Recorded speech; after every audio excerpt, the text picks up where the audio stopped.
The Alternative Dig Talk. Real issues, real talk. Message is brought to you by Alternative Digitalk. Hi, welcome to the Political Dice. MPC y'ebyobufuzi. It's controversial, Purely political, well researched, accurate and global. Oyagala bya parliament oba council. bya state house oba ghetto. Ani ayuga ku ground. Ani bwe babuze. Okimanyi nga Dr. Kizza Besigye aleesa amaanyi. Olwofadda bafutoli abateeseemu obuvaazi. Oba yo DP eri kuki? Olwojema. Bano ba MKCG bo baddawa. Abo bafuna CDF baamala tebabanja. Olwo baba ate bange bali kuki? Abo bo akina kulabisa simayanga posturing tebabiri bali mu structure building. Naye ate ono ye. Ani oyo oba? Ye ali kuki? Oyo tumuleketa gamu afanyiga mawu. Ebe ndabena birindira nokuda Political Dice ku the Alternative Dig Talk nange Teddy Tenjo ewamune Farida Bikobere buli wa Sunday esawa 2.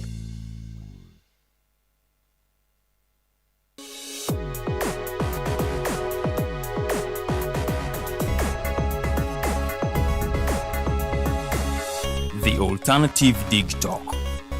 Real issues, real talk.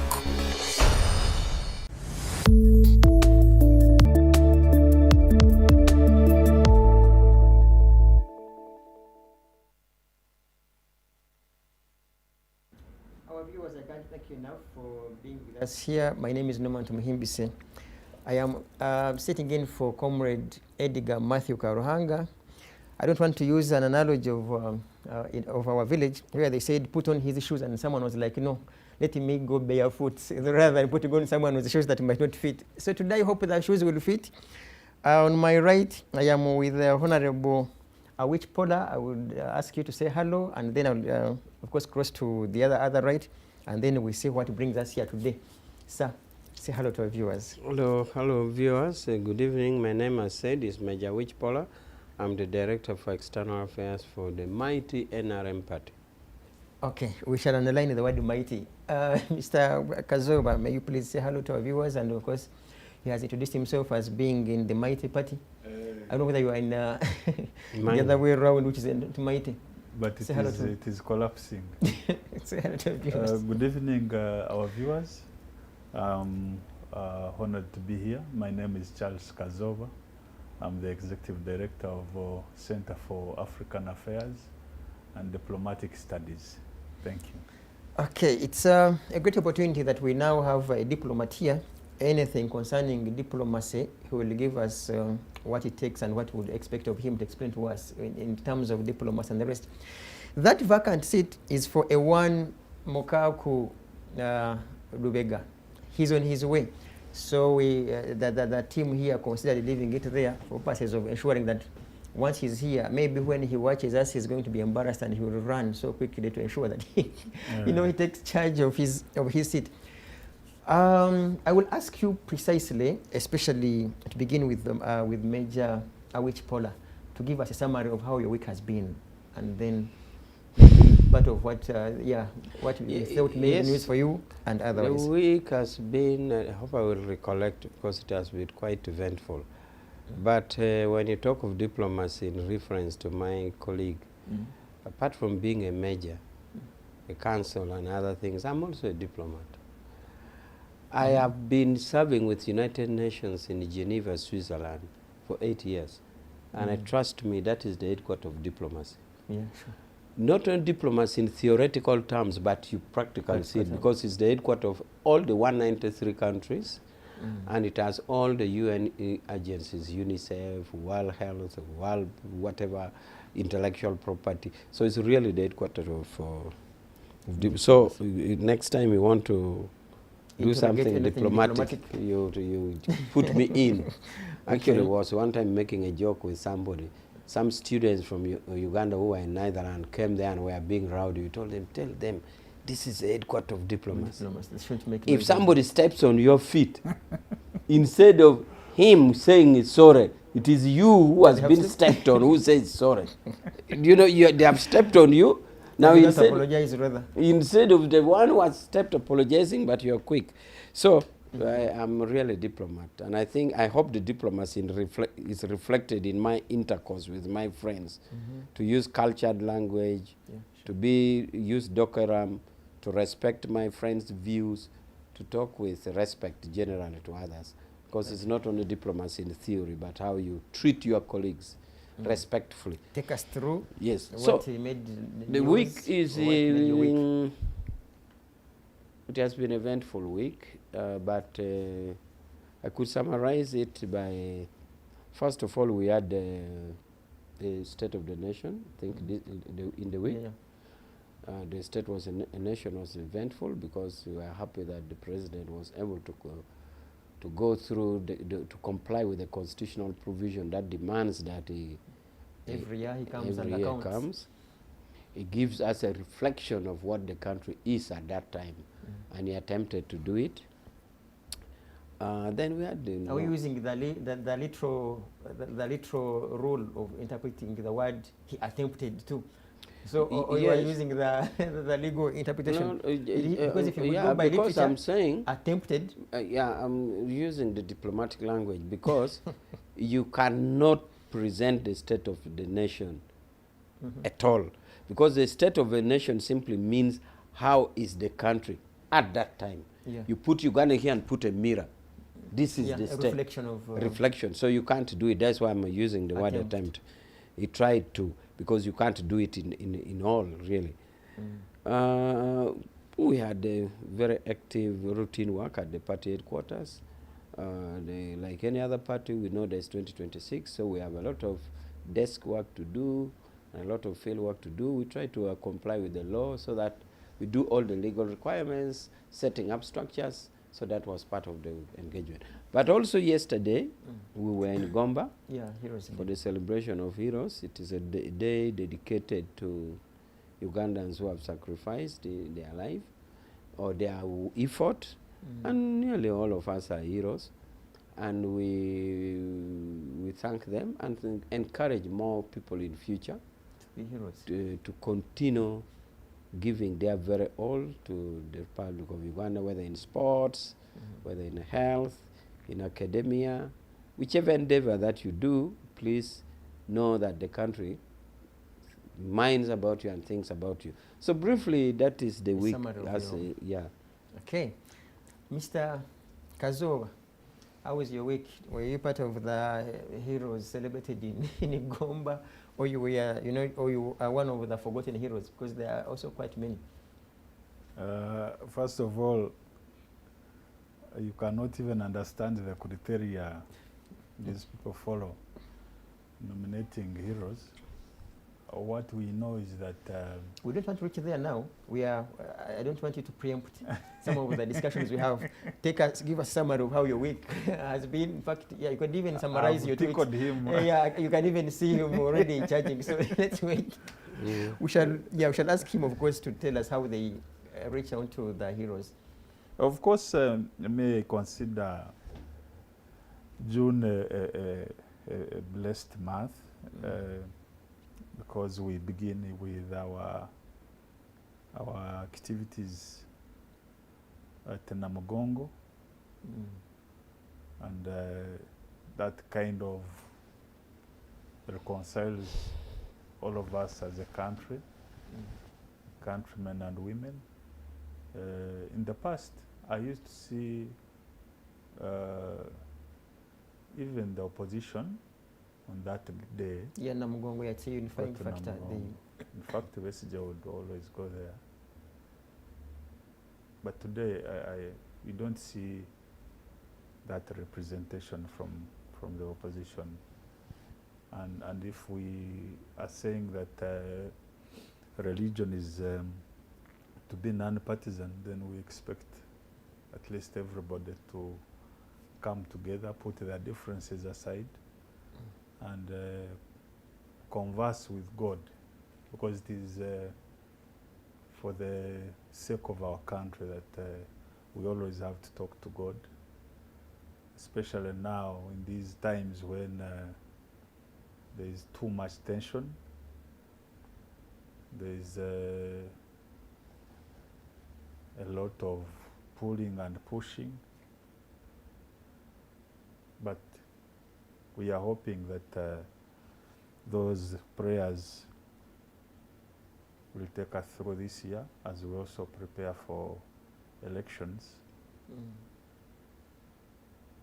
And I think the president these days is very prayerful. He quotes the Bible so much.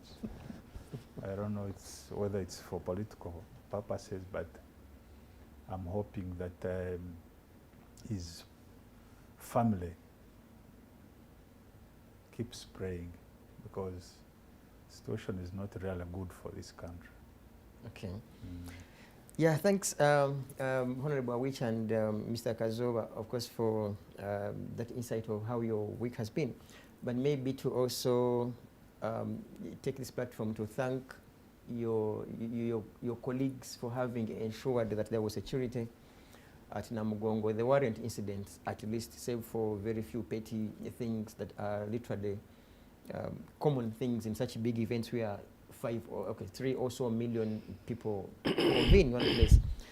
That doesn't, of course, take away the criticism that could have also maybe risen up. Let's begin with the prayerful incident on a light note, especially for Namugongo. What do you think this communicates, where you have the pro-government people and most likely the opposition, as he calls them, couldn't take part in the prayer? Does it communicate anything as a senior, as a veteran politician? Well, I had not even drawn my attention to their absence. Or even, I had not looked at it at a partition aspect. And therefore, at this stage, instead of speculating, we need to look at it from a case-by-case basis. We first need to know why they didn't go. You may find some of them are even outside the country, or they were engaged somewhere. So unless we hear their commitment as to why they didn't go, it wouldn't be safe for me to speculate. All I know is that Namugongo is not an NRM affair, it is not a government affair. We also go as invited, so we don't know whether the other people didn't invite. If these people only want to go on invitation, we don't know whether they were in the country or they were out of the country, whether they had other engagements, including burials. So I really can't comment about why. But I know that it is non-partisan and it is not a government affair. So I have no idea at the moment. Okay. Our viewers, we are streaming live, of course, on our Facebook page. That's the Alternative Uganda. And, of course, let alone the very show is going to be on our YouTube channel, the Alternative Uganda as well. I want to run to Kololo. I know he's got a lot of things that could be banning him, but of course we have no doubt that you are likely to appraise the president for what he said. And let him start, since he is banning. No, we need to start with you because you're my immediate right. So the president, as enshrined in Article 101 of the 1995 Constitution, he has the powers to, at least every year, to come and gives us a summary of how that year has been. Yeah. I mean, every year, like he gives us a State of the Nation address. So yes. literally, to a layman, they say, the president is speaking, this is his speech of the year, for lack of another word. So he's at Kololo, and he gives us more or less a summary of what has transpired in this country. To some people, of course, you cannot avoid the critiques. Who will say, yeah, sure, he spoke A, B, C, and Z, but he left out A, B, C, and Z. Take us through briefly. Were you convinced with what? Because I don't want to underline the word attempted to. Let's leave it that way and ask, were you convinced with his State of the Nation address? If yes, why? I was convinced with the State of the Nation for many reasons that I can't finish, but I'll put a few. One is that by the fact that the president can comply with a constitutional provision at the right time shows that Uganda is a country under governance, under a government, and a stability. Contrary to the views which is projected out there that there's anarchy. We have a government where at a given time, the constitutionally provided time, the president presents what is in the constitutional framework with ease. Not even struggling where part of the city is being bombed, the other part of the city is on fire. No, it becomes a routine thing. That is one good reason. Because I'm saying this, because I was talking to some colleague friend of mine, a professor, who said, who painted a picture like Uganda is in a situation of uncertainty, that there is no consensus in the country, and that even if you ask a Ugandan about government tomorrow, they don't know. And my answer was that, Professor, in a free democratic Uganda as provided for the constitution, you don't expect everybody to think alike, even on governance. Our people are free. I told him that 3 things would worry me to show the state of the country, if in terms of his perceived consensus. 1, if Ugandans, for example, were not going for a national activity like election, but we all know that every season of election, even chairman LC1, no chairman in this country has gone without a nomination. They always contest and compete for it, from LC1 to the president. So if Ugandans are not going for election, you'd say, there's no consensus, people have given up. 2, if the courts of law were not working, like people said, we no longer see any justice, we are not going, that would mean, therefore, that there's no consensus. But you can see from Kabale to Kotido, from Arua to Tororo, courts are working. Then 3, if, for example, we had situations where the country had gone to rebellion, like the whole of Eastern or Western, whatever is in rebellion, then you said there's no consensus. But in the absence of these 3, I find the normal disagreement is a normal routine thing. Therefore, the presentation of State of the Nation points to a factor that Uganda is stable. 2, I was also happy for the State of the Nation that despite the funding processes that we shall now see in the budget, is that we have had issues with our Ethro development partners who used to do a lot of funding and all this and all that, including World Bank. With the issues we have with the development partners, you can still see that we are consistently running our affairs in routine. Then finally, is that if you look at the ingredient matters presented, economy, security, corruption, whatever, the president addressed it. Now, there are issues like, for example, corruption. I remember that same day, there was a cartoon, of course, a comical cartoon to bring a bad picture. The cartoon was, a young girl was interviewing the president, that are you against corruption? Then he says, yeah, I've been condemning, check in my record. My record are clear, I've been condemning. Then they said, will you again be still against corruption? He said, yes, I will be against it, because I will condemn it again. Of course, you see that this is a mockery, but the truth is that actions have been in place. What are the actions? Apart from the insinuation that is only speeches, no. What do you know that action has been taken? Does the state initiate laws? Yes. Does the state initiate institutions to deal with it? IGG, yes, including anti-corruption court. In fact, we're saying there should be anti-corruption prison, so that from court you go straight to the prison. Now, are these systems and institutions set to work? Yes. Are there precedents where convictions are there? Yes. It may not be enough, though. Now, in this particular State of the Nation, the president drew attention that there has been institutional framework between Ministry of Finance and Parliament. And many of us gave applause, because the president seemed to think that, that in the ministry, there are officers. You know, in the Ministry of Finance, ministries are clustered. Local government, public service put together with an officer. So the insinuation the president is saying is that there are officers who connive with members of parliament to say put 50 billion in this, and they tell the PSS that we are putting this, okay? Then this is our money.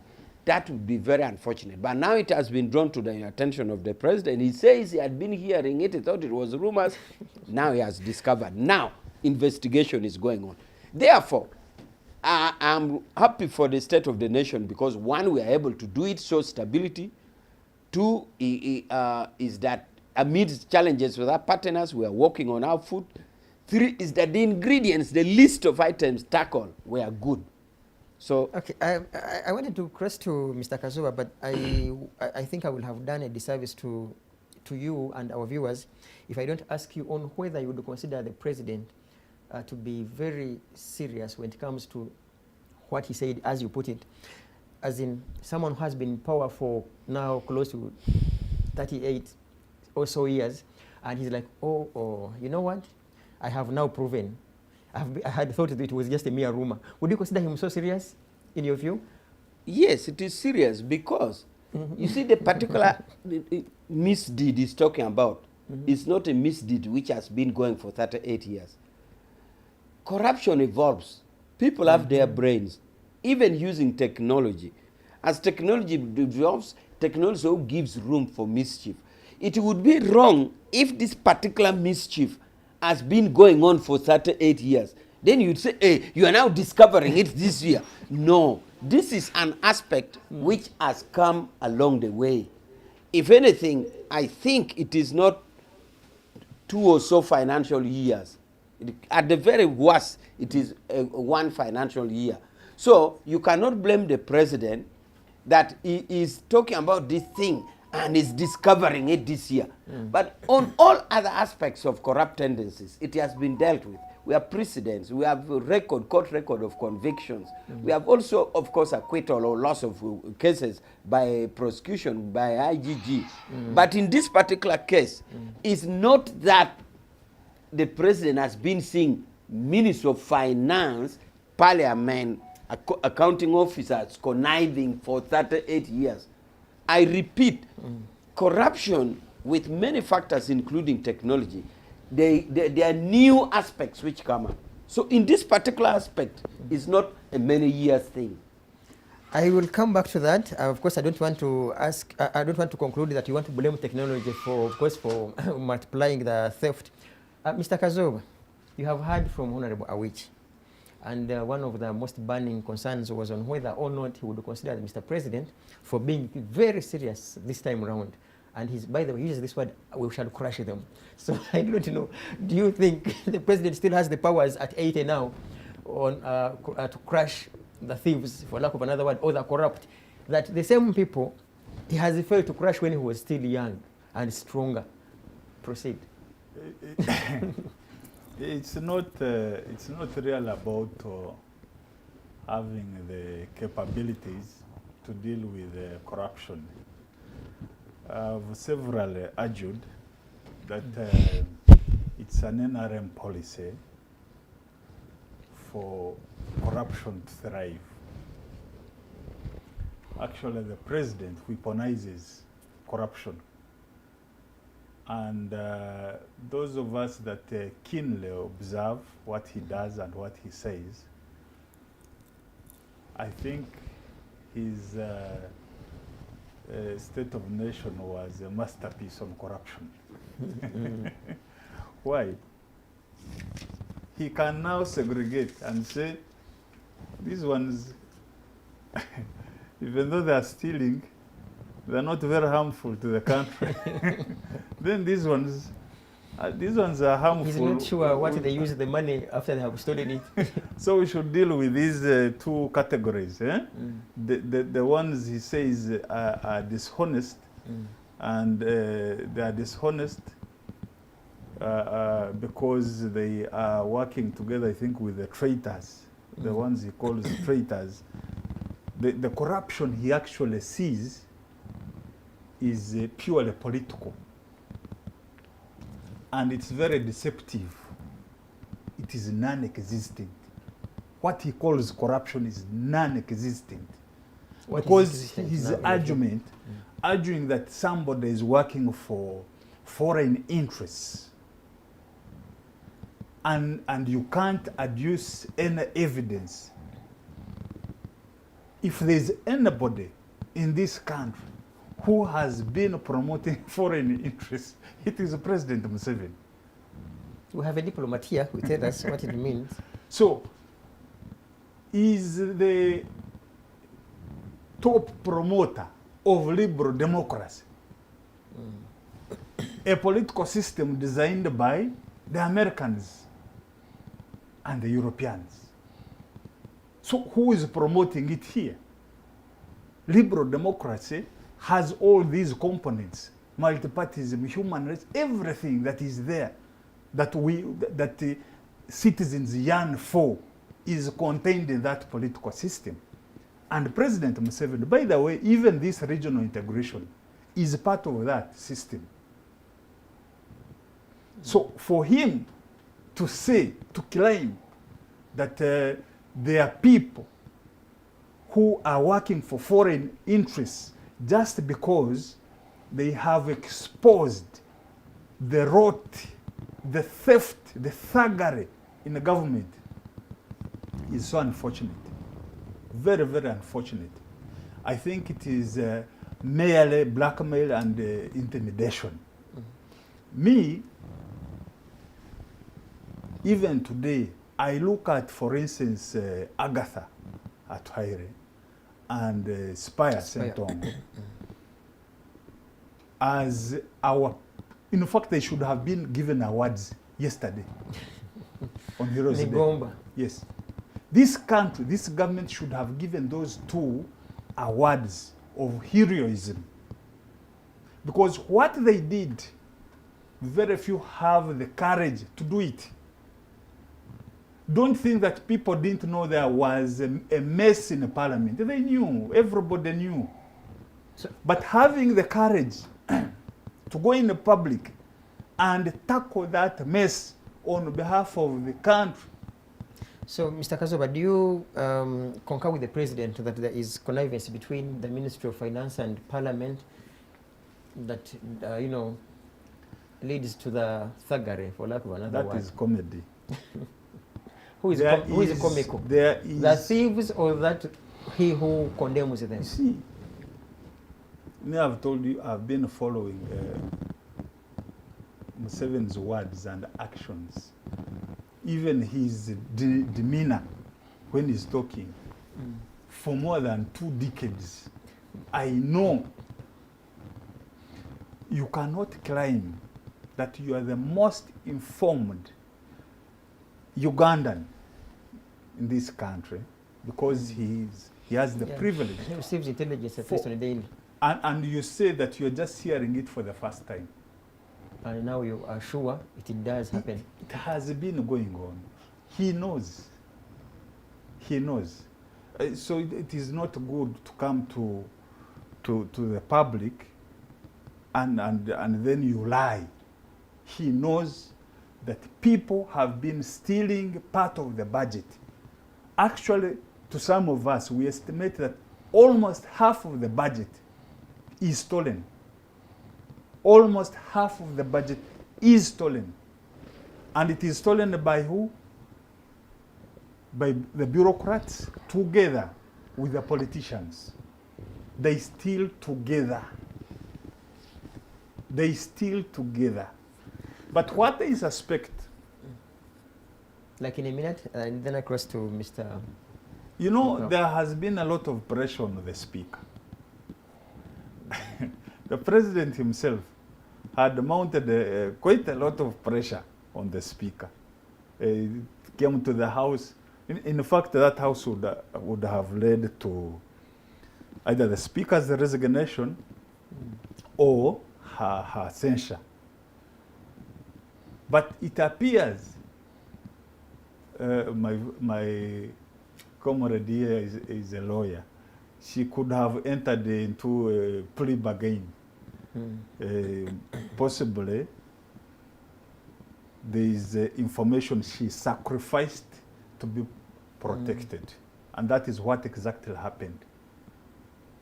So what we are seeing is it could be as a result of the speaker's information that she gave the president during the time, the short time that she has been in Parliament to be protected. Okay. Yes. Well, we'll cut you short and ask Honorable Mukaaku Lubega firstly is to say hello to our viewers. Because you delayed a few minutes, I will not ask you to give us a summary of how your week has been, but in your submission, you can still include how your week has been. Take us through your perspective of a gentleman who leads this country at Kololo, and I am sure you watched what he said and listened to what he said keenly. Take it on from there, sir. I want to salute everyone who is watching, and my respects go to all of you, but also to those who have helped us have the debates on digital. Digital management and profile is basically climbing every other day, and I want to thank you, people who are behind it. Comrades on the panel, I thank you for your contributions. You wanted to talk about how the week has been? Yeah, a summary. If you could summarize your week of course, in a minute or so, then it can guide you, of course, because you found us move. And then we shall dive into the Kololo State of the Nation address, where, by the way, most of, in fact, if not all, the opposition boycotted. And we shall, of course, ask Honorable Awich and the rest of all of us on whether it made sense, whether even their boycott did make any sense. But let's dive into his speech. For me, did it make sense to you? For me personally, in the last week and the weeks before, you've been engaging with the state of the opposition in this the state of the opposition and political parties in this country, including the party in government. And because our open field is the side of the opposition mainly, and once we do well, then those who are messing us in government will be no more, because we just need to be smart, have a spiritual agenda, a spiritual philosophy, spiritual organization, and probably spiritual mobilization and bringing it all together.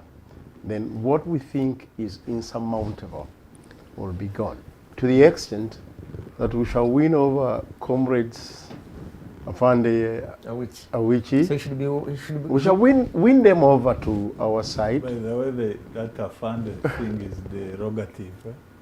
Well, no, it's okay. In this country it is not. It's fine. In this country it is not. Maybe you'll explain why. I will also explain why.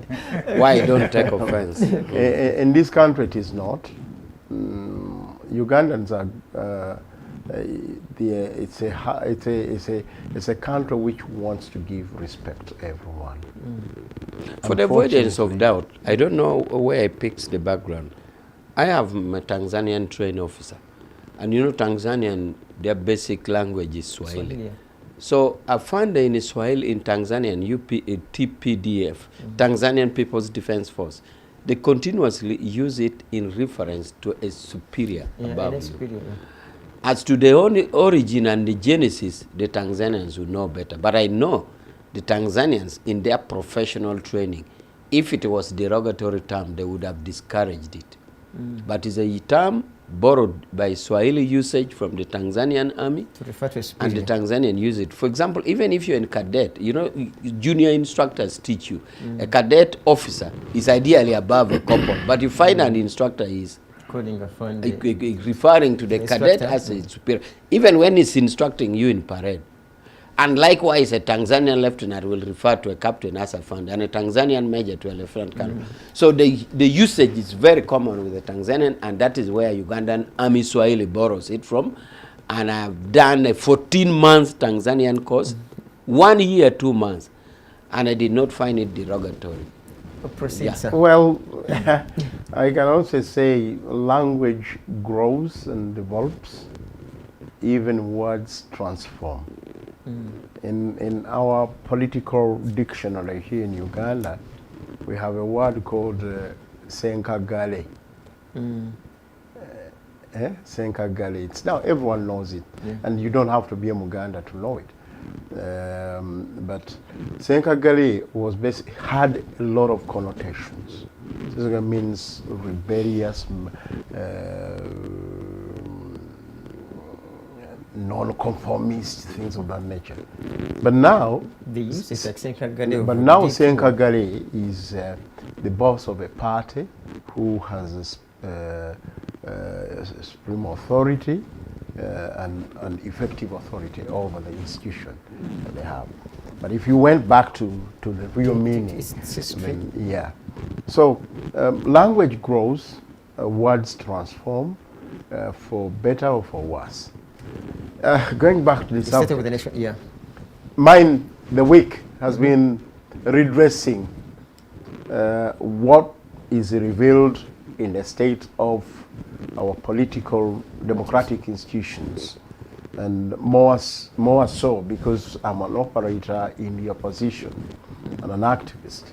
That is the space where I can effectively engage the problems that that are revealed in that state of affairs.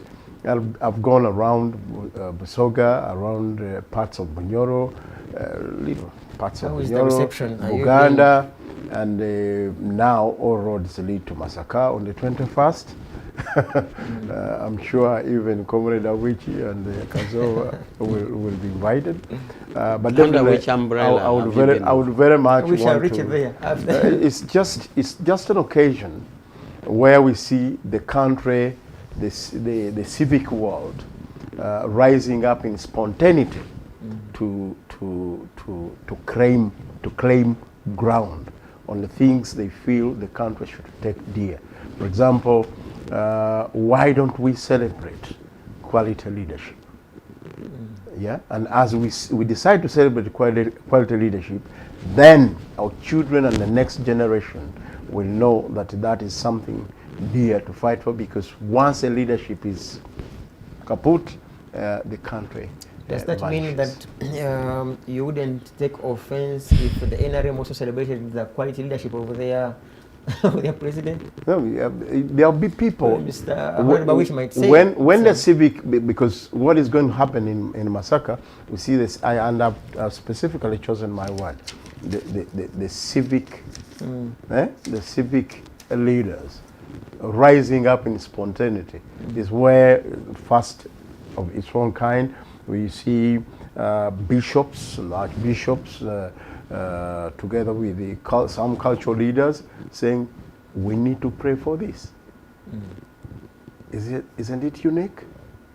Yeah. But even on the fight against corruption that we have been talking about, what if the Ugandans in the civic space decide to choose who they should celebrate? And he has just mentioned some people.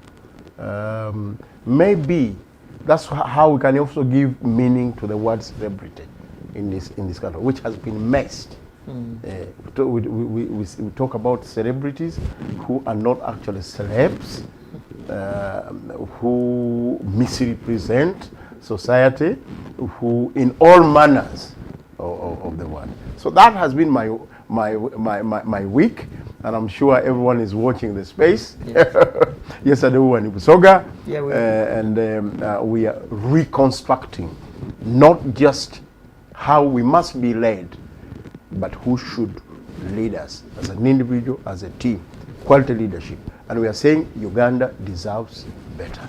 The struggle also deserves better. Okay, our viewers... Could I just add one word on corruption? Because I know Major is very unhappy with my sentiments. You know, I'm very passionate when it comes to corruption. Because all wise men, hundreds of years, will tell you that corruption grows collapse of government, but worse, it can cause instability in a country. So when we listen to the what people are saying out there when it comes to corruption, and then you see the president, I even can't explain his conduct, but it was an insult to Ugandans, because we expected tougher action on so far what has been done. The parliament itself should have been investigated thoroughly, the entire institution.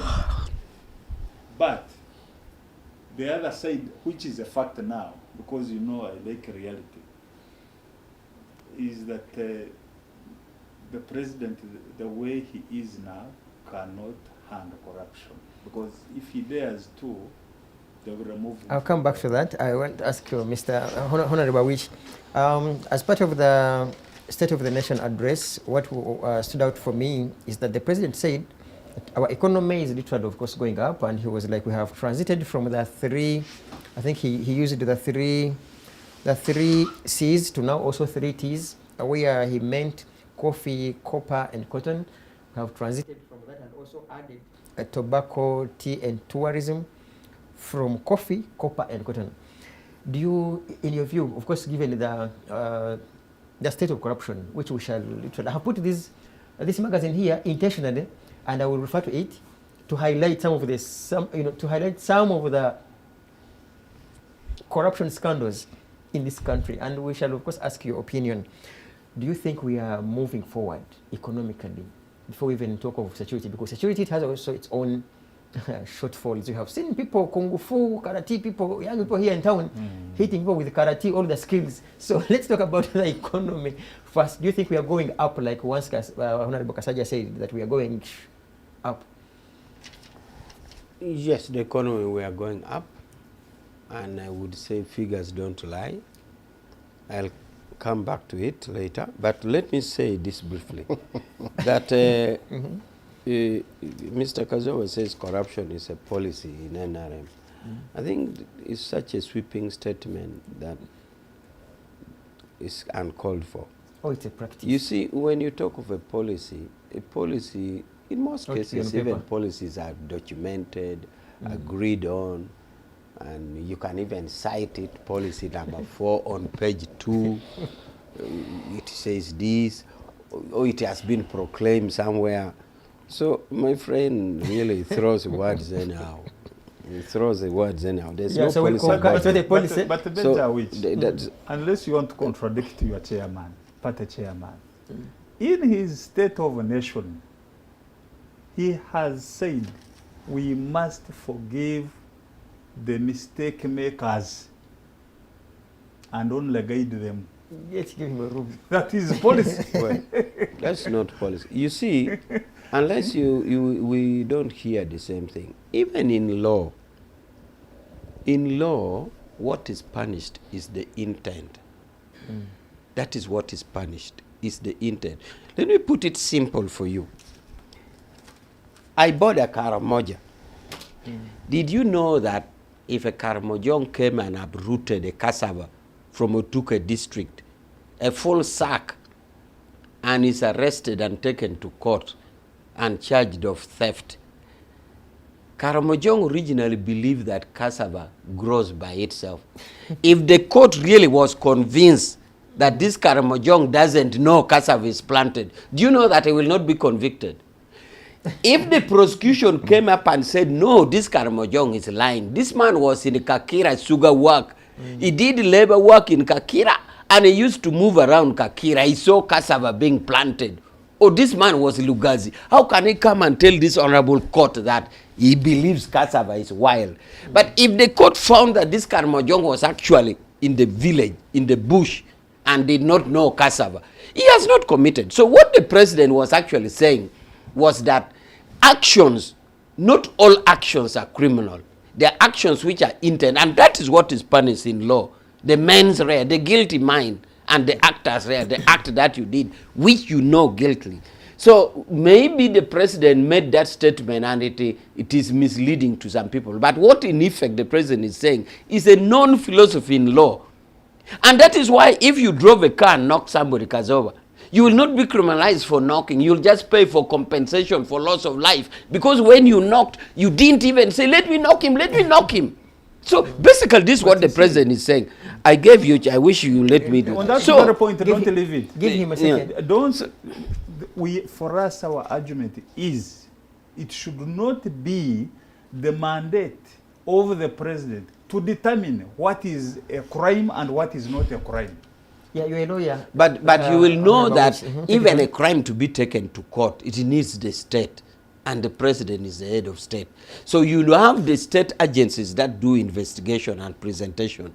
Now, you decide to know what you prosecute and what. That's why DPP has the prerogative to choose who to take to court and who not to. The constitution gives him the power. So what the president was saying is actually a philosophical presentation of what amounts to a crime. Is it the intention or not? That's why you knock somebody by accident, it's accident, you pay for loss of life, not criminalized. So it is not a comedy. And he went ahead to say, and by the way, if you thought it's a comedy, people are being called to make statements. And we want to know by facts that you, Mr. X, in the Ministry of Finance, in charge Ministry of Local Government, you put this 50 million, you connive to put it. Where did this 50 million, which was passed, go? Okay? Where did it go? That is the crime he's saying between finance and this. Yes, I'm going the economy. Precisely.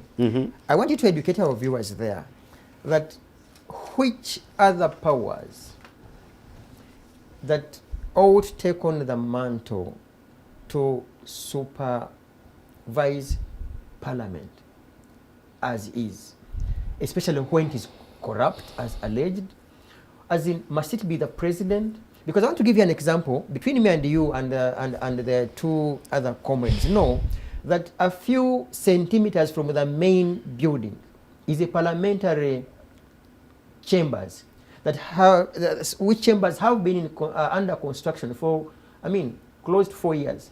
Does the president really know that Parliament to date still rents office spaces, and this parliamentary chamber was supposed to be done by 2020? And do we need to awaken him up and say, Mr. President, in fact, before you even run to finance, do you know, Madam Speaker and Right Honorable Tayewa, that this building itself is stagnant? Is it the racket he's talking about? Now you have talked of so many things. I will try to start from where you started. Yeah. Who supervises Parliament? Parliament supervision, if you know from the constitutional provision, provides for 3 arms. The constitution provides for 3 arms of government. The legislature, the executive and the judiciary. Each of them is expected to work on its own. But as we all know, it is really theoretical in that these bodies meet at some point. Even courts of law, much as they're independent, the judges are appointed by the executive, the funding. The same thing with Parliament. Even when they are legislature to be independent, the funding, and but ideally they're supposed to run on them own. So let's start from there. If we want to know who supervises, they're supposed to be independent. 2, the rules of procedures and the constitutional immunity that is guaranteed is that what you speak there, you are protected from the immunity. However, crimes committed are crimes committed. So you want to plead the defense. For example, if you smuggle figures in connivance with a Minister of Finance official, you will not invoke the rules of procedure to say, I am protected under the immunity. In any case, it is not even what you said there. The immunity protects mainly what your submissions are, but not the crime there too. If somebody argues that as a defense, then it will be sorted in court. Therefore, if you talk in terms of the independence of Parliament and the crime which is committed, then you know that these bodies are supposed to run and that nobody will hide from the crime because of the immunity that is granted. And also you know that the independence is theoretical because the arms of government meet at some point. Okay? Now, about the projects that is staying, of course, that calls for the interaction of the executive, because the executive do the funding. And that is why Auditor General's queries, because it is taxpayers' money. And this is also part of the theoretical aspect that we say it is independent. Now, if it is independent, then why does Auditor General audit? And why do you get the money from there? And the point of supervision, for example, for the project, would be on the financier who funds it. It is the financier to say, no, I gave you 500 billion last year. You did nothing. This year, I'm not giving you. Remember, the budgets are proposed by the executive. Yeah. Parliament just scrutinizes. So it is government to supervise, and it has power, the executive rather, to say, no, last year I gave you 500, I'm not. So I believe I have answered the supervision and the role to Parliament too, because your question was for me to educate the audience. That is what it is. Let's go to Mr. Kazooba. You'll use 1.5 minutes to Mr. Mukaaku. We'll go in a break, come back, and of course, I will ask each one of you to hold that magazine, and you'll be shocked about the scandals.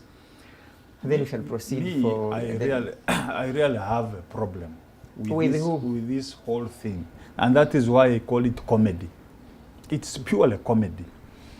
The public has formed an opinion, and they are saying Parliament is rotten. That's what the public is saying. The people, the Ugandans, are saying there is too much rot in the Parliament. Now, the president, because of his own selfish interests, decides to categorize the rot. And this is what I'm saying is wrong. There should be a public inquest in the operations of Parliament. A public inquiry into Parliament. This business of, let's censure this one, we protect the entire institution. You imagine the person who audits Parliament, the Auditor General, was given a service award. So, how does he objectively investigate Parliament? He cannot. It means we need an independent body. Who gave him the award? Parliament. Parliament Yes. itself, part of the previous budget. Yeah, we shall come to that. So we need an independent body. We can but actually that provided for under the constitution. as a country, because now this is an arm of government. As a country, we can constitute an inquiry, a committee of inquiry, and they interrogate what has been happening in the Parliament. It should not be the president to decide what is right and what is wrong, Kazooba, who should be prosecuted and who should not. The president said that he can operate minus this Parliament. Many of you in NGO world also made noise. Now, if he came back and he's like, I can't do without this Parliament, would you still applaud him? What we need is his backing. Let him back Ugandans to investigate what is happening in the Parliament. That is what we want. Let me give Mr. Mukaaku the 3 minutes before we head into a break, and he gives us his thought. Economically, are we moving forward? Because the president, as you heard me ask Honorable Awich, he said we are moving so progressively. But I didn't even explain. I hope I will get time to explain what makes me think we are moving. Okay, Mr. Mukaaku. I don't want to go to the... First of all, about Mr. Awich's economic progress, that everyone will wait, but Ugandans know where we are, and the world knows. But I pity my friend Kazooba. The inquest into Parliament as one of the arms may not be enough. What it will be just treating the symptoms. It doesn't matter where you start under the current circumstances. It's just treating the symptoms and wasting enormous amount of time and probably eventually getting derailed totally, and therefore completely messing up the entire that would have helped. Don't you think we need an inquest in the executive as a country? People to see me, can you imagine? And if we need an inquest in there, not just ministers, but even in the apex of the executive. Don't you think we need an inquest in the judiciary with what we have seen just in the last 3 years, or even 1 year? We need one. But again, the inquest can go on, and in terms of having a critical path on how to achieve this, this will go on and on for decades, and you know, time will catch up, and the things will be overtaken by events will be overtaken by time. What is required as of now, if we were serious as a country, seeing where we have come from, like it was done, people wanted to do it during the CA, you remember? But then hijacked, kind of derailed, and even the people were not given an opportunity to endorse what was done in the CA. You remember?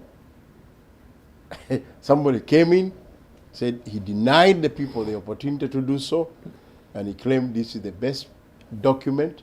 But it's not you who decides that's the best document. For yourself, you've done it for and on behalf of the people. Then the people take charge, make that decision.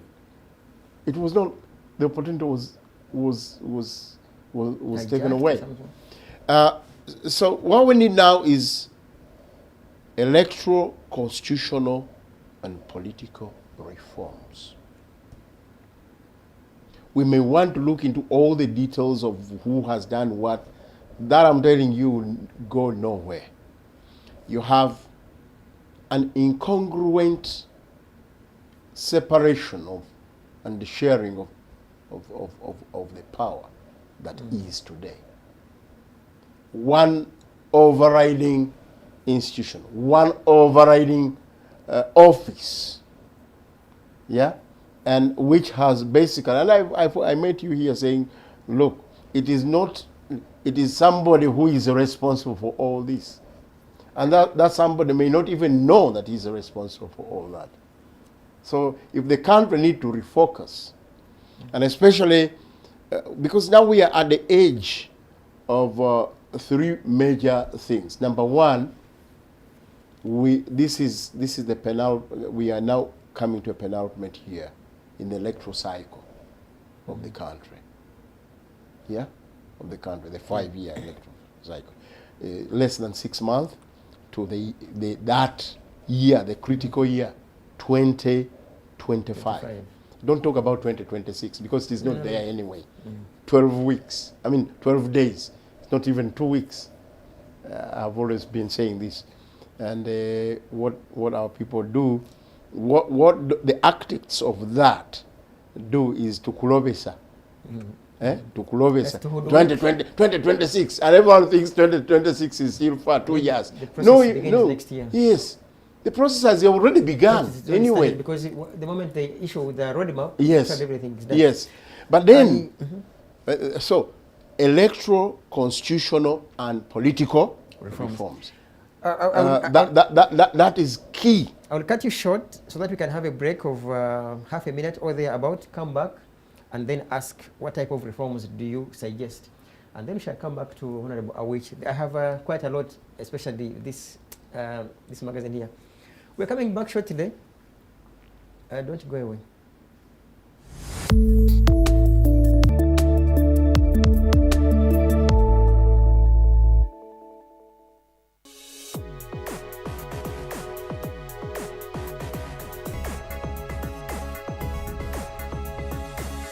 The Alternative Dig Talk. Real issues, real talk.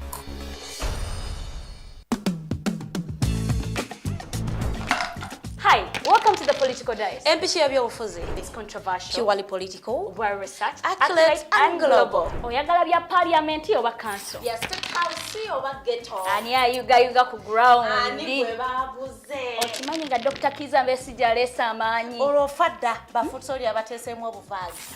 Oba yo DP eri kuki? Olwojema. Bano ba MKCG bo baddawa. Abo bafuna CDF baamala tebabanja. Olwo baba ate bange bali kuki? Abo bo akina kulabisa simayanga posturing tebabiri bali mu structure building. Naye ate ono ye. Ani oyo ba? Ye ali kuki? Oyo tumuleketa gamba afanyiga mawe. Ebe ndabe nabirindira nokuda political dice ku the alternative TikTok nange teditenja ewamune. Farida Bikobere Buli wa Sunday sawa 2. Message is brought to you by Alternative Digital.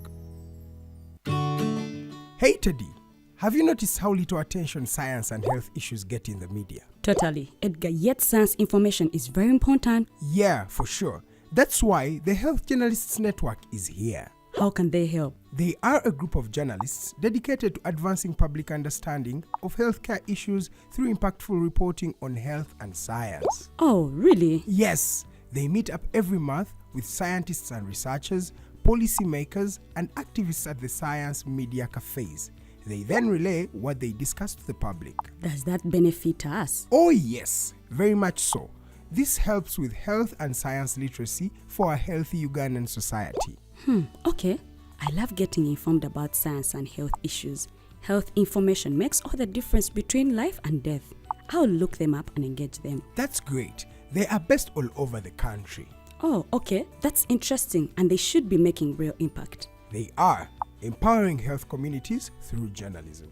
Journalists can save lives just like doctors.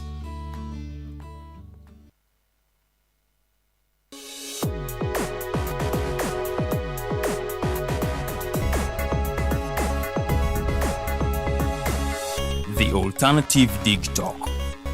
Real issues, real talk.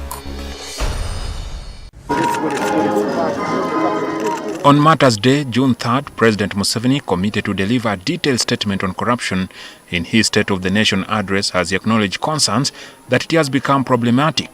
People, even in my office, take bribes from people to bring people to see me. Can you imagine? Today, the president singled out 3 groups of people whom he revealed that he has proof about their involvement in corruption. Some are officials at the Ministry of Finance, Planning and Economic Development who he has had collude with officials in ministries, departments and agencies to defraud the government. I have been hearing stories that there is a racket from the Ministry of Finance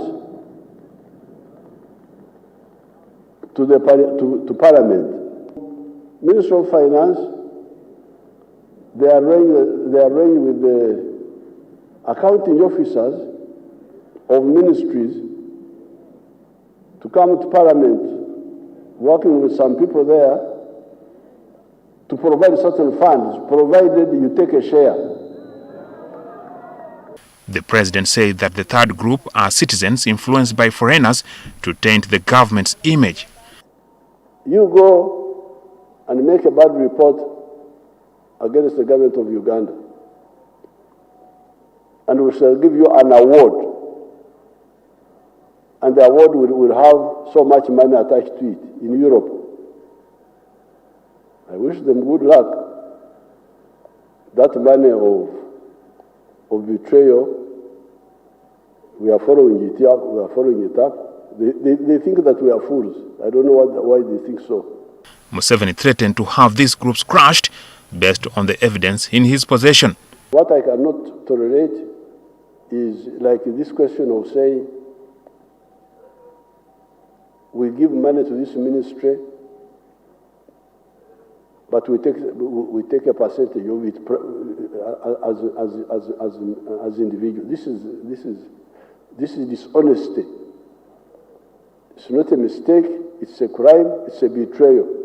He followed the remarks with praise to the Speaker of Parliament, Anita Among, whom he believes is being targeted for her efforts to ensure the legislature works in harmony with the executive. Some of the foreigners are saying that Anita Among, because he doesn't undermine the executive, she's not a good speaker, because she should be Okulemesa government. very risky miscalculation. Among was sanctioned by the United Kingdom and the United States, which accused her of taking relief items for the poor in Karamoja. And even though she agreed that she received iron sheets, she replaced and returned to the stores of the office of the Prime Minister. Among has always insisted that the sanctions have something to do with their stand on the Anti-Homosexuality Act. The call for leadership sometimes comes with the risk of being misunderstood, being criticized, being opposed, accused, sanctioned, or even rejected. But we owe it to our society to stand firm, and the good Lord will... Okay. Our viewers, thanks for keeping it digital. And of course, I cannot thank the panelists here for creating time, rather. Maybe to begin with some bit of good news for those of you who support sports. I have gotten some updates here that Uganda cranes against Algeria. Uganda has 1 goal, and yeah, it is in the second half. Uganda has, Algeria has 1, Uganda has 1, Algeria 0, and it's in second half. We hope everything goes all right. And if you support sports. A quick one from to you, Mr. Mukaaku. The president, he seems to say there are people who are betraying Uganda. I want to ask from your intellect, is it those that exposed the corruption in parliament and other organizations and other organs that are betrayers to this pearl, or rather those that steal the money? Because you have seen, I mean, you have watched him say, he wishes them good luck. And uses betrayal. I just want to be fair to the old man. Maybe he was pressured that, you see, when you're making a public speak, you may jump from one point to another without necessarily giving proper conclusion to the other. But I think the betrayal he was referring to is the ones who lobby the outside, their outside allies to target the country in terms of cultural erosion, and probably also what he said is sabotage.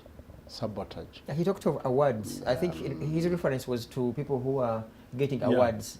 And most likely here we mentioned, I think Spire, we mentioned Agatha, because he was particular. He said, how do people get awards for tarnishing the name of the Republic of Uganda, the government of Uganda? Even in the opposition now, and some even close to government, are receiving multiple awards, award after another.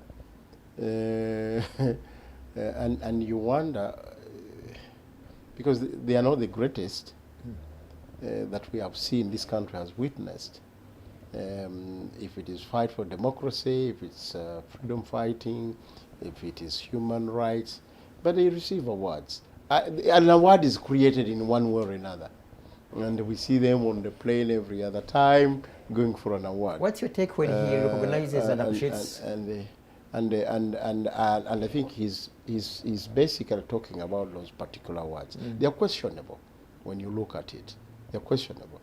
We used, for us, for example, in the Catholic Church, if you are going to be announced a saint on that journey, every detail is taken. Even for other words, even in sports, Ballon d'Or, if you are going to be announced, there's but these ones are created on every other forum.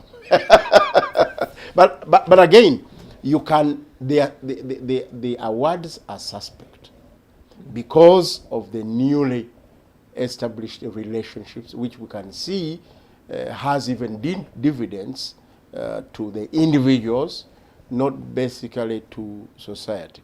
And that also and I think is also linked to what we see today. While there is evidence amazima. There is evidence that this country is corrupt, like my friend here has pointed out, that we are doing very badly, and the indices are also indicating. But the targeting is also suspect, selective targeting. Because when you talk about which are the main offices that are actually corrupt, who are the key players in corruption, like sometimes even the corruption report, when they say the police were the most corrupt, sometimes you can see that there's also some doctoring or whatever. Yes, the police is corrupt, we know, but are they the key players? How do we measure the corruption? Because if one takes, for example, the Pinet the corruption around Pinet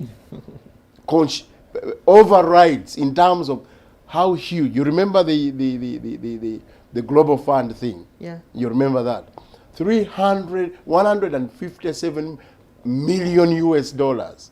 We know people who have taken trillions. We know people who have taken billions. But we also know people who have taken millions, 24, 50, up to, say, 700. Yeah, we know those ones. But that is not as dangerous as when somebody takes a trillion, $1 billion, which is supposed to do the infrastructure, to help the judiciary. To give you some bit of more light, remember when now the late Teddy Cheye, he was convicted of, for having taken, was it 10 million or, even when he was amidst very many big cuts, and maybe that's what he's talking about, selective prosecution.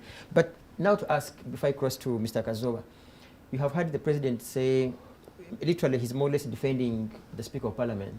Is he truthful in your view?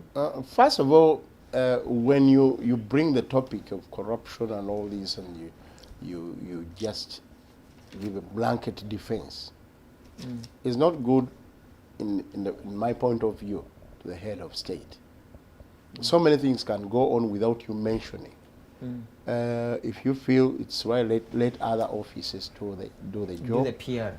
Because now you're talking about the cancer to the survival of the state of Uganda.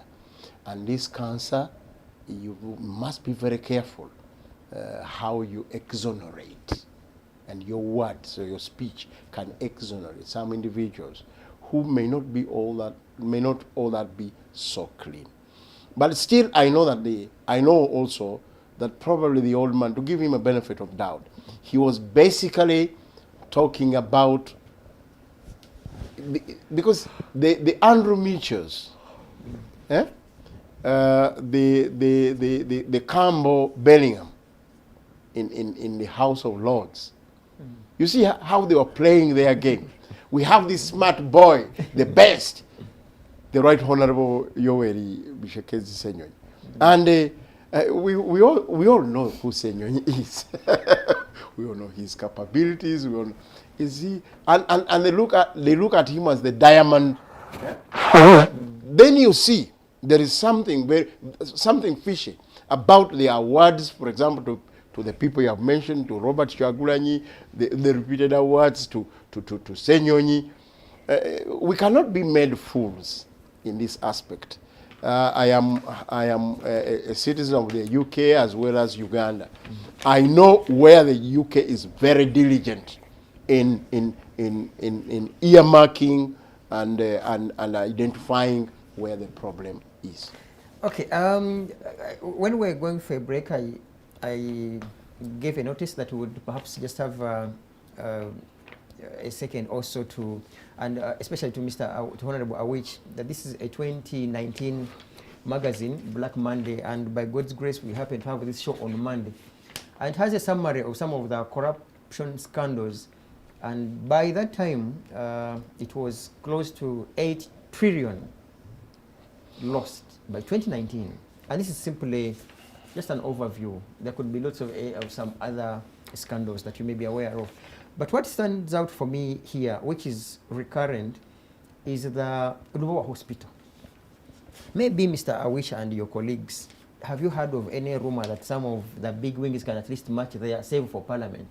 Because as for Parliament, each one of us knows that it's a no-go zone for Parliament to even see whether there is a foundation, whether it's one brick, or at least one iron bar.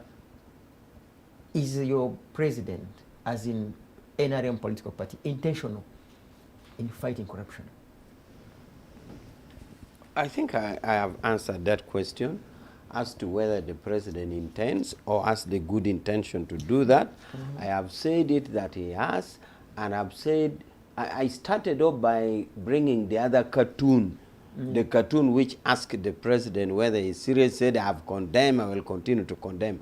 I went ahead to put institutional frameworks, and not only institutional frameworks in terms of legal and institutions, but actions.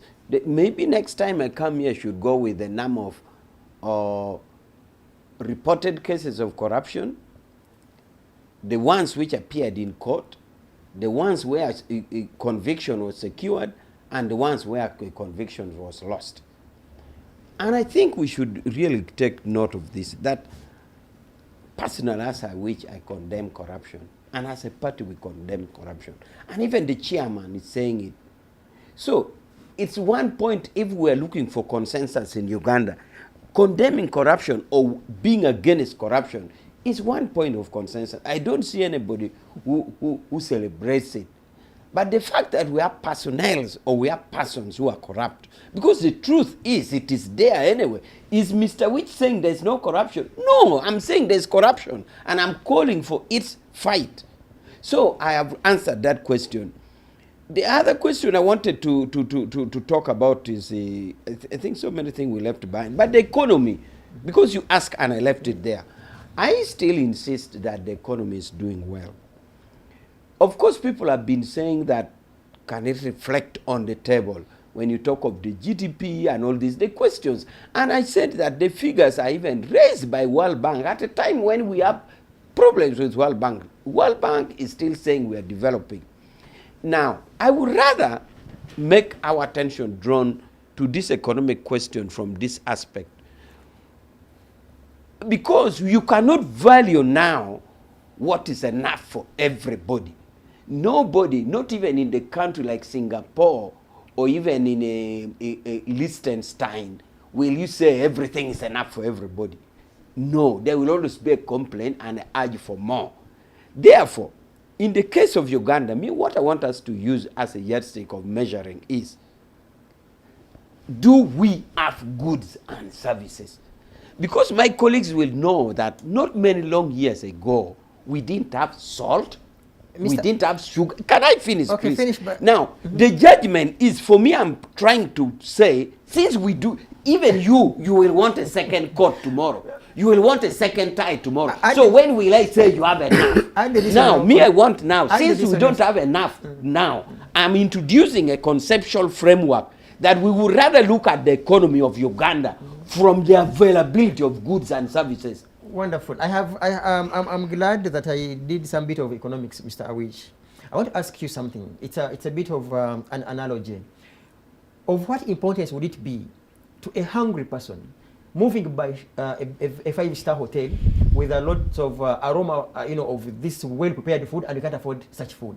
Because when you say there are goods and services, and this Mr. Kazooba or any other person cannot afford such goods, of what importance? That is what I'm saying, they cannot afford aspect. They cannot afford aspect is, we have a liberal economy. I can assure you, if this sugar, if this salt, if this soap was not being bought from the shop, the sellers wouldn't put it in their shop. Have you ever seen a shop where sugar are rotting? Have you ever seen a shop where beans are rotting? Have you seen a shop where sabun is rotting? Now, the fact that... Who buys this? The consumers. This is a question. The consumers. The consumers buy it. Mr. Awich. So for you to say there's food in the Sheraton and the people cannot buy is to assume that all the supermarkets or all the shops we have stocked goods, and in this case the complaint should be from the sellers. Have you heard the sellers complaining that they are not being sold? Mr. Awich. No, the fact that, listen, we for not long ago, even a beer from Uganda. Do you know that there used to be which district do you come from? Luengo. Luengo. Yeah. Do you know that was Masaka? Yeah, Greater Masaka. Did you know that they used to say, Masaka, this month we're giving you 300 crates of beer. Kidgum, 200. Bushenyi, 300. As if it was for free. Do you know that these days the goods you have to strongly advertise? You advertise, you spend money to sell because of competition. Now, tell me if these sellers had no buyers, if they would continue to manufacture. So it is not true that the food is in Sheraton and it is not being bought. This is it. It is true that goods are manufactured and goods are there. So. In the past, we were picking leaves to wash clothes. We were burning ashes to make salt. We had nothing. The goods are there and they are being sold. No seller said it is rotten. So the analogy of Sheraton and food doesn't work. This is it. The advertisement is just because competition to sell. So rather than, if you ignore the figures from World Bank, let us now, I have introduced now the idea that can we now judge from the availability of those items we want, including services. You may say you pay to the clinic, but now if you fell down, you will walk free 3-4 doors, you get medical service. And you pay for Same it. thing with it. Yes, you pay for it. Okay. This is a liberal economy. I get you. This is it. So, Mr. the idea of... Awich, it's, I don't want to apply it as if it's a leading question of whether you know that there are people in this country with, say, 8 or even 10 vehicles in one family, and therefore finding them in a traffic jam at Clock Tower. To a layman, they will say, this country is developed. Don't you even see traffic jam? I hope that's not what you want us to, to believe. Because when you say there are services, it is also equally important for people to afford the services. I will ask Kazooba to perhaps respond to you. If you see, Major Awich, to understand what is going on in this country, I just wish one day you could live the life you are living aside and probably go and start living in a slum for 1 week only. Not Islam, like any other ordinary Ugandan. Not necessarily being in Islam. He starts because living like let me tell you what my argument. And in fact, I really feel pity for the political elite, some of the political elite, because they don't know what is happening. You say what is happening. Do they, say it here. Are you saying they do not know or they pretend not to know? You say it here. It could be you say what is happening. happening. Don't know. Some don't know. Do you know that in this Kampala metropolitan, you could have about 1 million people who have no homes? 1 million. And I'm not talking about the Karamojong who are on the street. 1 million. Major Awich does not know that there are people, for instance, who will go to town to hustle, come and go to a bar, stay there until it closes, then he hops to another bar until it is morning. And that is his night. Some even sleep in latrines, standing. That is their night. People in Kampala here. If you did a survey today, families that eat breakfast, lunch, and supper cannot exceed 10% in this Kampala. Families that have breakfast lunch and supper cannot exceed 10% in Kampala here. These are Ugandans that we are talking about. That life has become terrible for them. No, I need to reply this. You see, I have had the benefit to move all over the world, including working in Switzerland for 8 years, in Geneva. You could say Switzerland is an ideal country. I've been a judge in Switzerland with the United Nations, voted by General Assembly for 2 terms, each term 4 years. So I know what happens. And even now, my current exposure still makes me travel. I've just been from India. if you're talking of a perfect ideal situation, by far Uganda is better than even a country like India. India is almost second. Let me tell you, I was listening to you. India is almost second, the sixth economy in the whole world. But if you're talking of the categories of people in a population that go without food, that sleep outside, can you compare India with Uganda?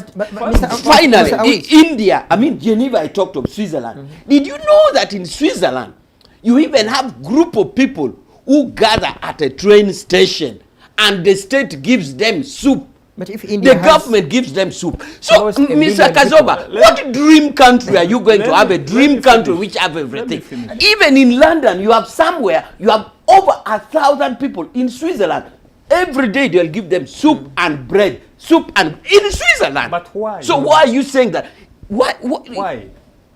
Because of the nature of the economy, it must have such people. In the 1990s, so when was there zero people on the street? Before, zero people on the street. Some people were able to afford 3 meals. You're talking some.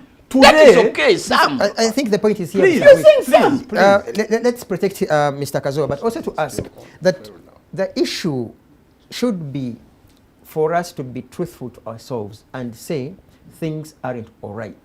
That is when things are all right. That is being truthful. To you, that is truthful. No, wait a second. So when it shoots your interest, that is being truthful. Not really. Mr. Awich, I know you know that there are so many young people in this country that graduate. Just like in Switzerland, in everywhere, all over the world. How long shall we say? All over the world. How long shall we say? Just like the other country is facing problems, and therefore it's justifiable for Uganda to suffer the same way. Is that justifiable enough for us to say that because Colombia loses these many people in criminality, it's okay for a Kung Fu trainee to come and hit a Ugandan? Let me give you. For us, that's the concern. Let me give him another example, which he does not know.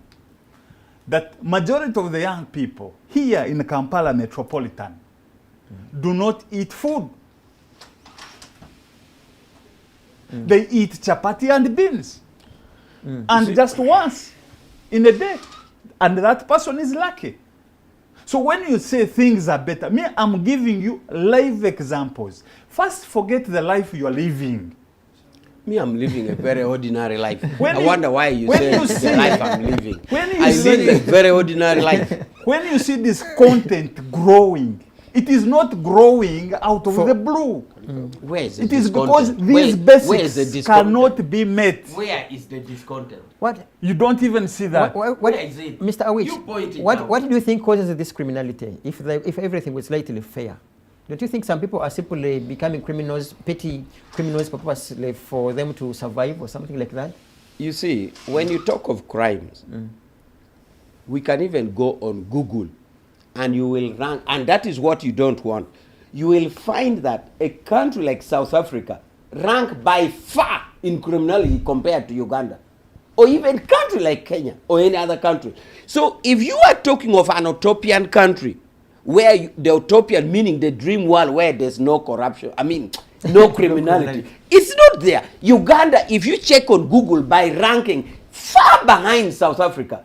Therefore, even in some homes, you will not find that there are no crime. So if you take us to analyze the whole theoretical concept, why there are crimes, the theories they are bound written in books. There are very many reasons where it is a crime. But the impression you want to give here, like it is soul and soul in Uganda, and soul because of NRM. That is not the case. If we are talking of unemployment, it's a global matter. The labor disparity. If we are talking of the fact that no country can meet a holistic interest of members of the society, then we can discuss that. I've already given you examples, like in Switzerland, where you train at a train station, thousands of people, white people, lining up to be given soup and bread. It is all over the world. But for you to insinuate like this is a particular Uganda and a particular NRM failure, crime, check on Google. Uganda is not the worst. The holistic inability to cater for food for everybody is in every country. Okay? Mr. Honorable, let me give that you are being brought. Kazooba 1 minute. I cross to Honorable Mukaaku. It was very unfortunate the other day when the president said, stop disturbing me with the jobs. And then he even complained why people, young people, are running abroad. I asked myself, what is disturbing NRM? Do they have thinkers? And they have very highly educated people. Let me tell you, we could actually harness the opportunities abroad by supporting these young people. The young people that are suffering cannot even be supported. Our embassies don't attend to them. Okay. So, Mr. Awich, the problem with NRM is that you guys stubbornly do not want to listen to Ugandans. Okay. And on just issues that have solutions. Let me hear from Mr. Mukaaku. From there, we will spend the next 18 also minutes to talk about Heroes Day. Mr. Mukaaku, the economy is very, very wonderful. Stop lying to people. According to Honorable Awich, people are just okay, and Uganda isn't at its worst. We have India, we have South Africa, we have so many other countries. In fact, he adds some white bag soup. And he has lived in London. Okay. Let him tell you Let's the proceed truth. from He there. has lived in London. Let me tell you, if there are no people white, who the state still give food, cooked food. Okay, Honorable Mukaaku, true or false? I am baffled about how we analyze economic progress. When we say at the time there was black market, now there is no black market. We may even talk about there was mafuta mingi then. I mean, we had a blot politically. And a blot of a few years compared to what we have gone through. We have a regime of 40 years, effectively, of educated people, of educated afandis and judges and lawyers and economists. We don't expect to compare ourselves to what happened during the economic war of Idi Amin. After this country had sanctions on every border,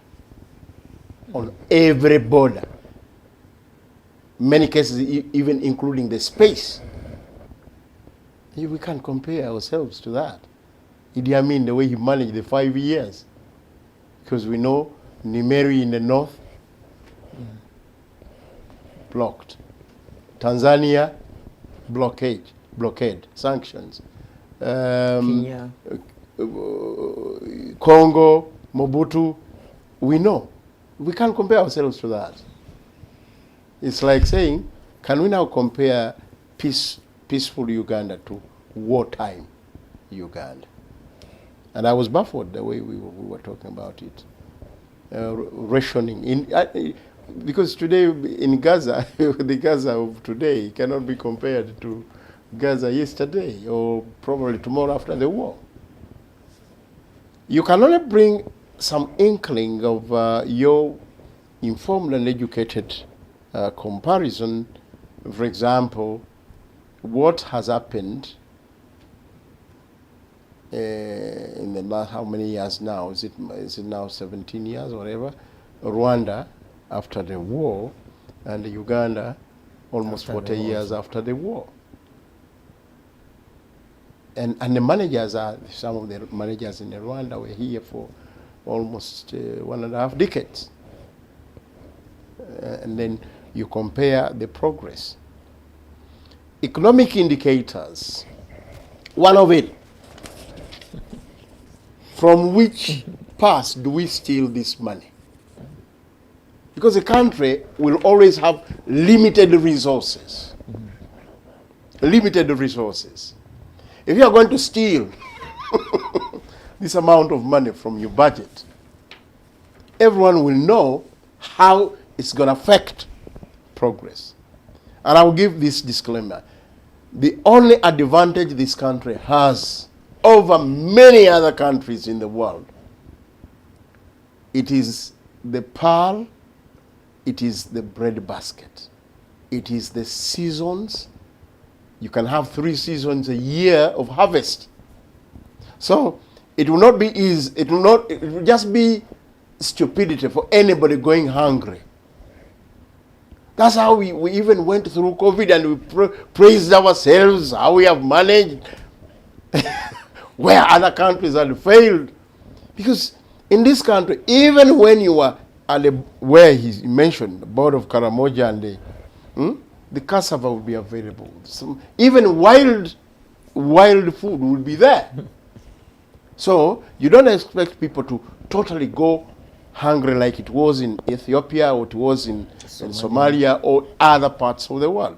In Uganda, the only part that has been badly affected, where you see hungry people, young and old, Karamoja, because of the long droughts, and especially in the past, because we used to have many long droughts in the past. We have taken some time without having these long, very, very long droughts. But all the other indicators that you would want to have, whether it is unemployment, sometimes the figures, and it was also right, the judge and Afande, to say ignore the World Bank figures. Unemployment rates here in Uganda, when you just take the easy thing, there are still jobs that you would just get people, jobs which have produced people who are experts in technology, this and that. You just see them getting employed.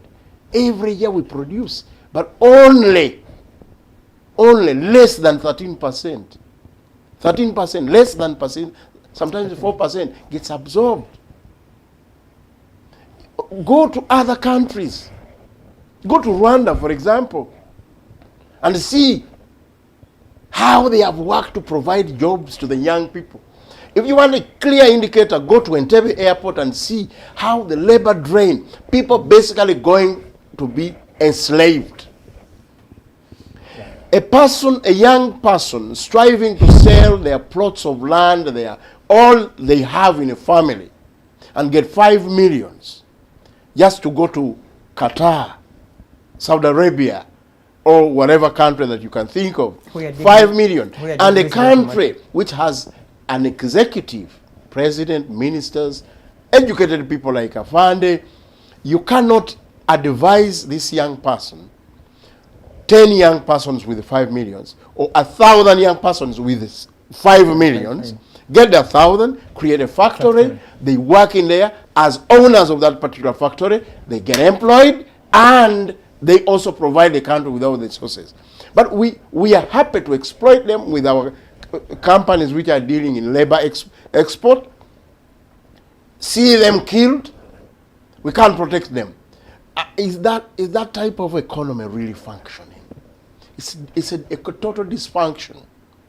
When you look at the budget today, the debate on the budget, which has been everywhere, how much money are we putting on the development aspect that will now enhance productivity?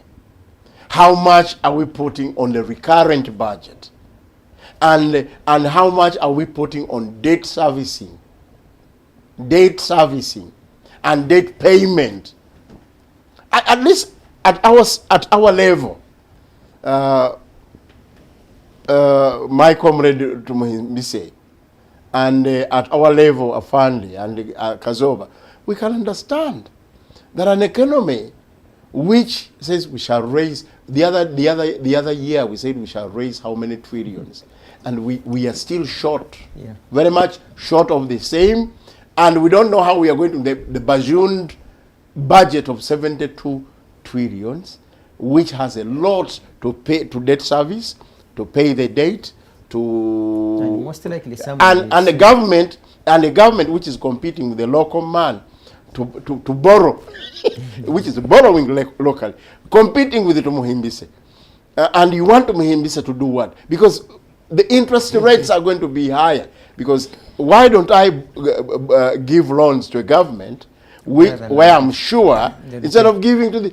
And we cannot talk about good economic performance. I'll leave with that. Let's leave that at that, because our time is even best spent. We have a few minutes, which I want to, by God's grace, hear from I don't know whether you have gotten an award yet, Honorable Awich, because you're one of those fighters at the time.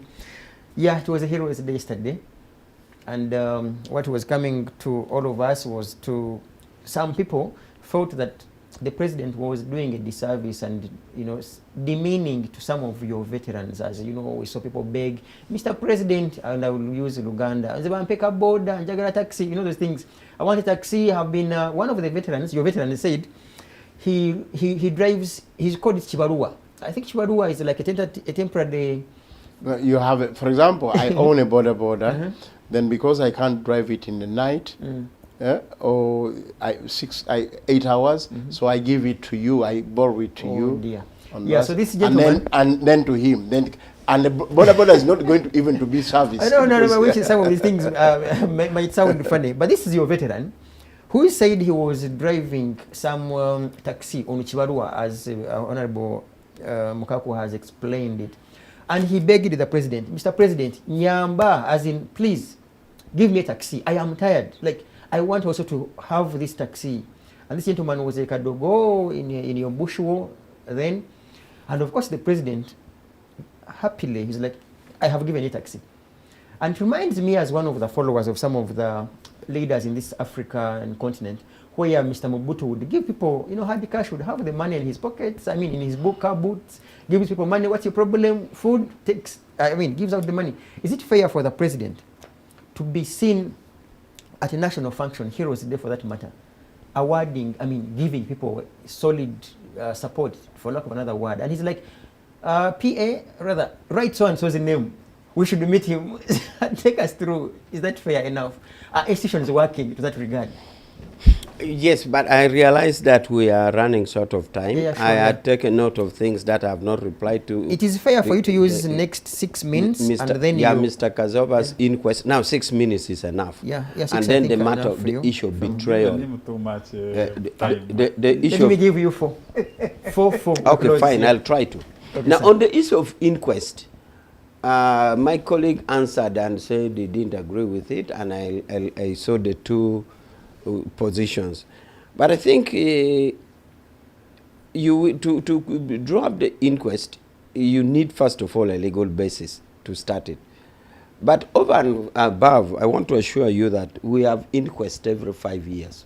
And that would answer Mr. Mukaaku's question, because he's saying we have a holistic inquest on the executive or the legislature of everything. So every 5 years, what we go through is actual Article 1 of the Constitution, which says power belongs to the people. Would you want to take us through that discussion? So now, inquest. Inquest. Wait for your 5 years. Yes, true. But Awich is basically playing the squirrel tactics, comrades. No, because if you lack the legal basis, then where will you create the inquest? They should wait for their 5 years. The inquest is after 5 years. If the NRM has not performed, if NRM has not performed, then you have the power to vote them out. So that is the inquest. Okay. We have an inquest. It is enshrined in the Are you sure they have the power? Yes, they do. After being under capture, they have the power. They do. So if you have an inquest, I want to join your. I want to agree with you. We need an inquest, okay? And I want to agree with him that not only one aspect of the inquest, a holistic inquest, but I'm saying that inquest, the time is 2026. That is the inquest. The other thing I want to talk about, the betrayal.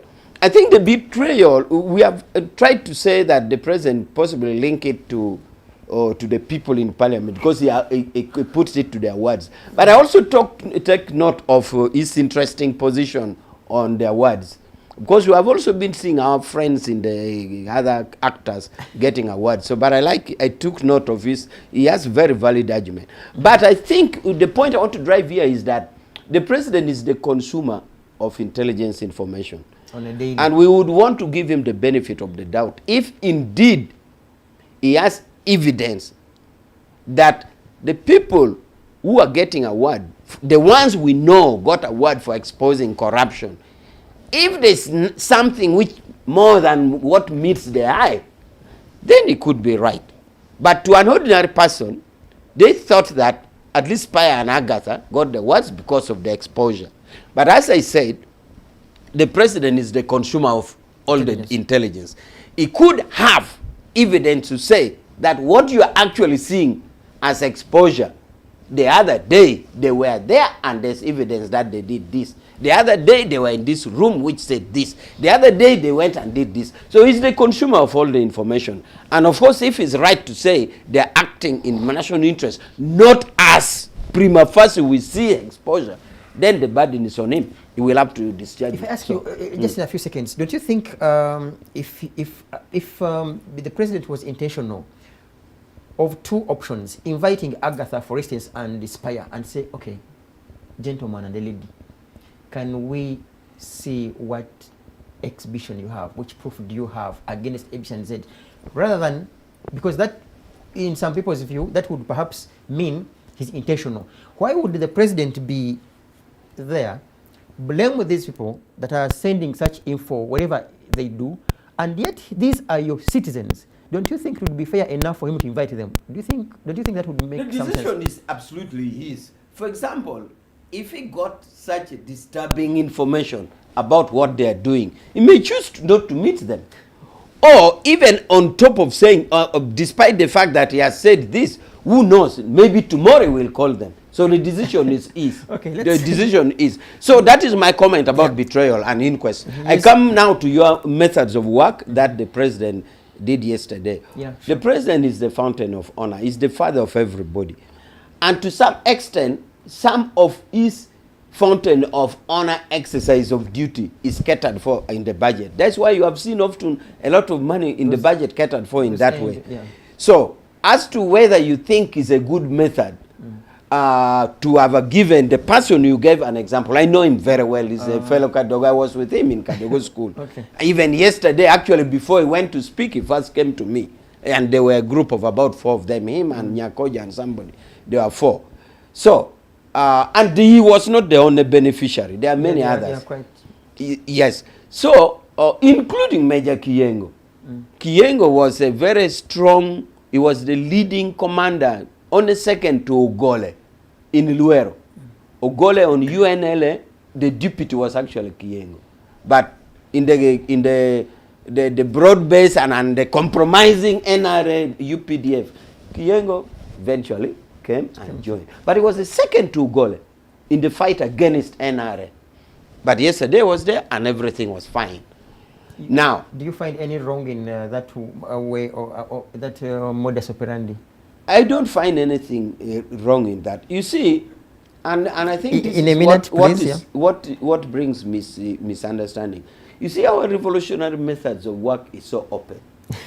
You will realize, for example, that even in the army, if there was no food, for example, in a battalion that Museveni has come to address, the open methods of work would say, admin, tell us, why is there no food? Even much as in his mind he knows that food was discharged, and he doesn't want to say, I sent food here, where is it? He calls the admin to explain. So that open way of doing things, sometimes the public want to poke holes into it. So here is the president. He did not tell the man to come and say his problem. Actually, why he called them was to explain their participation in combat. But the man, on top of explaining his participation in combat, he went ahead to beg. Now, should he have said, no, stop, I only told you to talk about your battle, stop begging? Would that be the best option? It would be wrong if he said, come and tell me each and every problem I solve. No, that is not what he called them. He called them because we are talking of heroes. And in this case, we are squeezing to are zeroing to fighters. Come and tell us your battle experience. Now the people who came to tell battle experience, if you are the father, what would you say? Would you say stop? Or you said, okay, I've heard, get a taxi. I am cutting it short, cross to Mr. Kazooba, and I think you'll literally close with your closing remarks, and then Mr. Honorable Mukaaku. Don't forget to talk about what you intend to have on 21st as we hear. And then we shall conclusively come to Honorable Awich to close, and we say goodbye to our viewers. In particular, address whether it's right for the president to act and with, the way he did, and the ritual, of course, the Heroes Day, on whether it is even worth celebrating? First of all, I hold Agatha and the Spire in very high regard. In fact, agents of the West. I ask government through Major Awich to give them awards, to incorporate those two as independent observers in the IGG's office, because it seems the IGG's office is also not doing very well. So they can incorporate them as independent observers. There is no fault in that. They don't need government money. That said, I was also very disappointed by the president attacking us for not promoting regional integration. I have been on the forefront for 20 years. Instead, I have been fought, not only by the officials in the government, but I have also been frustrated by the president himself. So for him to go in the public and say people are not promoting regional integration, yet in the background, the same government undermines those efforts, that is very wrong and untruthful. Close with the Heroes Day. For the Heroes Day, like I've told you, we don't even need public holidays these days. We should be a mourning country. We do not need to celebrate anything as we are. There is nothing to celebrate. Public holidays should be banned or stopped. But because you see, you can't do it. I mean, that is how things are. Okay. Yeah? Say goodbye to your viewers, and then Honorable Mukaaku, you have kindly use 2 minutes. Yeah, I normally agree with the Comrade Kazooba, but I think today you don't want people no, on this one, on this particular, the last aspect. Morning. On the last aspect, even people in prison, I have been there under this regime, several. You need that light moment, or else you can just lose your life. Even when you are mourning the dead, there is that light moment. The objective of public holidays is not just a single perspective. It's many. It's through those public holidays, there are other aspects that are looked at. So public holidays not being there is not a panacea to what we're doing, but how we use them, and who benefits out of them. Going back to just in the conclusive remarks, we talked about the Heroes Day. No, you have 21st. We talked about the State of the Nation address. You will need to maybe get a person like Mukaaku in the State House, and then you'll know you'll now learn a different meaning of the State of the Nation. State of the Nation is supposed to reflect our political, social, economic position vis-a-vis what it was last year, and where we ought to go. It's that vision vis-a-vis what is happening that should basically dominate the state of the nation. If we had high unemployment rates, if we had people's land being taken away, if we had unexplained foreign expeditions, if we had, if we were at war with some country, these things should be reflected in the state of the nation, because the country bleeds, and saves all its energies and sweat on some of these things to give hope to the current. I want us to change that. Like my views, I want to change our perspectives on what we call celebs for this country. It is all part of the indoctrination, the brainwashing of the country to have it upside down rather than being straight forward. I'm praying for the Dig Talk will always give us the opportunity to really expound on some of the major issues. Whereas, as I told you, we are busy now. We have very limited time because people have wasted a lot of our time as people who think this country should get better. This country deserves better. We need to coalesce quality leadership and know the country we shall have after Museveni. Because it's no longer a question of even halting. You haven't added him. Halting Museveni. He might be part of the next. Okay. He might be bad. Some of us are not the type of people you see today. I can see him making some contribution to the next government where we shall all be. Okay. A government that must protect me and protect him. Okay, Mr. Honorable Mukaaku. Protocol-wise, I will ask him to close. Yes, I close by saying seconds, two things. One, about the celebration of quality leadership, I agree with you. And I hope we shall put that ideal quality leadership so that we call on that marital cleanness of an individual if is to lead. I wouldn't like to have it be partition, but I am one person who would love to see good leadership or quality leadership celebrated. These times or They are celebrating it now, but if only we can celebrate what we think is quality leadership. The other thing I want to comment about the boycott by opposition, it has no legal effect, and right now nobody even knows they boycotted, so it is up to them.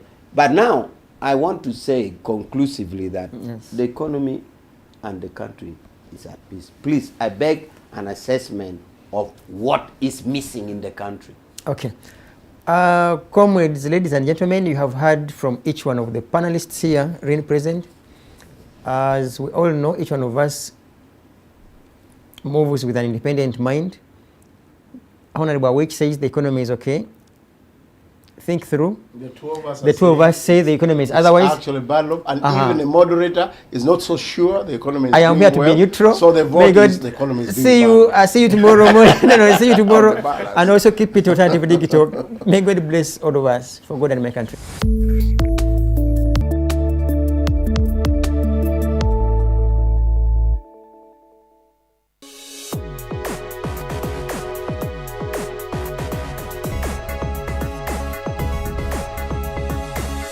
The Alternative Dig Talk. Real issues, real talk.